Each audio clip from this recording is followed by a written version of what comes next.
नमस्कार मित्रांनो.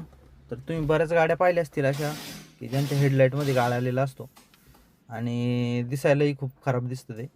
तर हा गाळ कुठून येतो तुम्हाला दाखवतो या व्हिडिओमध्ये. ह्या गाडीला असाच प्रॉब्लेम आहे. याचा जो फेंडर आहे तो तुटलेला आहे. जो फेंडर म्हणजे गाडीचा एक फायबरचा पार्ट असतो ज्याने चिखल गाळ वगैरे गाडीच्या बॉडीला लागत नाही.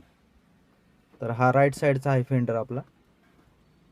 फेंडर लायनिंगही असं म्हणतात त्याला आणि लेफ्ट साईडलाही बी असंच आहे.